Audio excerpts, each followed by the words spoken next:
and now we have Dr. Vatsalya who will be highlighting the indications of navigation guidance.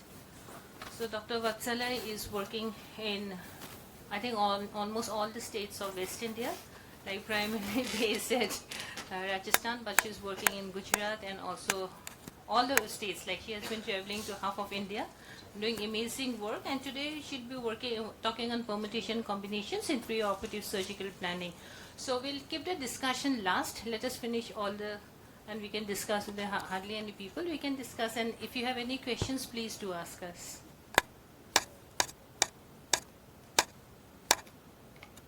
So I'll be talking about the permutations and combinations in preoperative surgical planning under navigation guidance.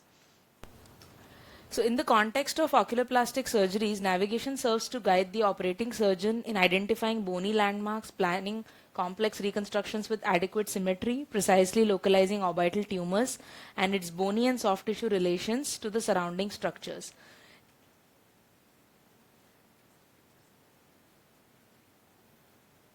So the analogy of navigation guided surgery is with the global positioning system, wherein the data is preloaded into the computer that serves as the location or the coordinates, and the real-time updates, that is the intraoperative updates that we get, they can be compared with the roadblocks, the traffic, the borders, the conflicts, or the no-fly zones.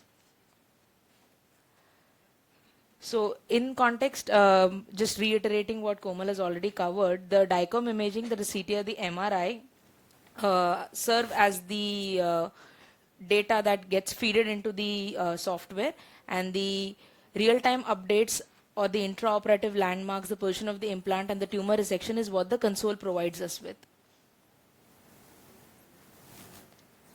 I'm going to just run through this. Yes. So from the series loaded onto the console, most orbital lesions are imaged with CT scans, tumors with contrast, trauma without. For intraoperative navigation, the slice thickness recommended, as Komal covered, should be roughly less than 1 millimeters, especially if you want to highlight structures in the orbital apex. As you can see on the screen, this is the interface of the navigation console. So in case of pre-surgical planning, the software moves the control of the data presentation from the hands of the radiologist to the surgeon. So he or she can rotate and visualize the virtual model with 360 degrees of freedom. This offers an accurate depiction of depth, width, and projection. The surgeon can assess bony defects or deformities that would otherwise be very difficult to perceive in a 2D image. A superimposed angiographic guidance from a CT angio or an MR angio images helps the surgeon to anticipate and avoid vascular or nerve injuries at crucial phases intraoperatively. So what are the gimmicks that you can actually play with the navigation console? The two of them that I'll be discussing is segmentation and mirroring. But before that, I'd like to discuss the two crucial types of navigation systems that we have, the electromagnetic and the optical. So what is the principle? The principle is of stereotaxy, which is a popular tool in neurosurgery involving the use of external reference markers for the location of internal surgical landmarks. The electromagnetic system is easier to set up, it's relatively less expensive, and surface registration is adequate. But its drawbacks are that it's relatively less accurate and has a narrower field of range and ferromagnetic interference of surgical instruments. The optical system is more accurate, provides us with a larger field. Both bony and soft tissue registration can be done, but its drawbacks include that it's more expensive, there is line of sight interference, and pinning of the skull post is required. So what we need to be aware of while we are registering the patient is the registration error, because whatever is the number that you can see on the screen is actually the real-time distance from the probe of your from your marker to where the actual target site is. So that a delay in that can actually cause catastrophic outcomes if you are not mindful of it, and we prefer it to be less than 2 millimeters of difference. Now segmentation, in case of a CT, the radio density is depicted by Hounsfield's and divides the data into bony and soft tissue. There are two ways wherein you can do segmentation. You can do a manual segmentation, or there is automated segmentation that is available.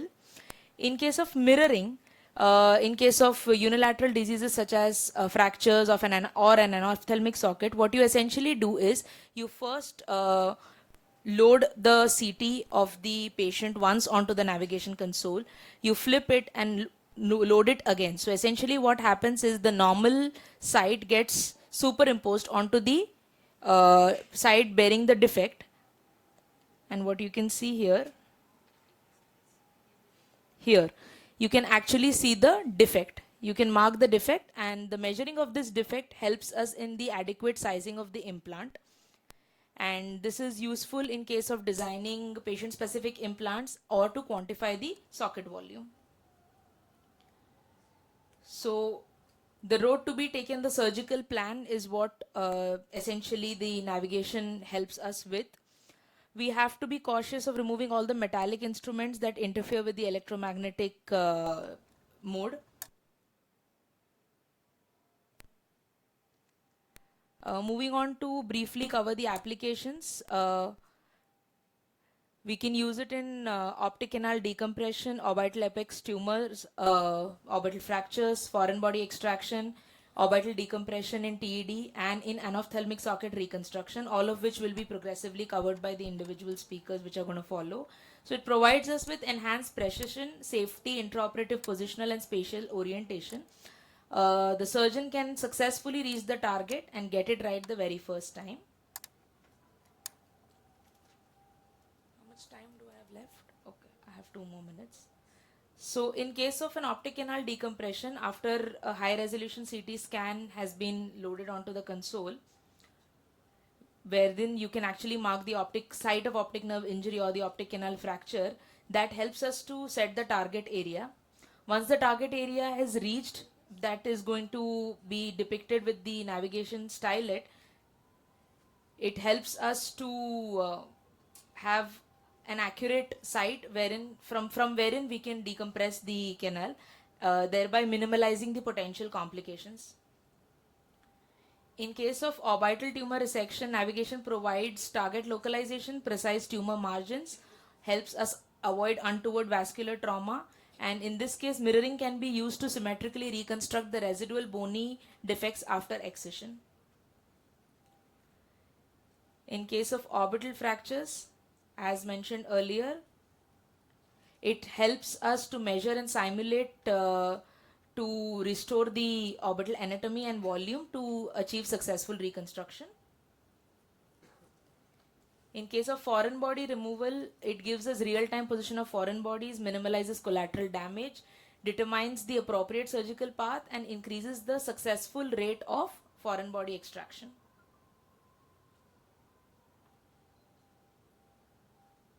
In case of orbital decompression, it helps us exact the bony landmarks that are targeted for decompression, measures the thickness and locates the areas of the thick bone for drilling, and the exact endpoint of decompression based on preoperative planning. In case of reconstruction of an ophthalmic socket, mirroring helps to determine the amount of volume augmentation that is needed for bilateral orbital symmetry. Last but not the least, the endoscopic orbital and lacrimal surgeries. Real-time CT guidance can be useful in identification of the sac and its relation to surrounding bones. It provides radiological landmark in endoscopic DCRs and secondarily acquired complex nasolacrimal duct obstructions. Thank you so much.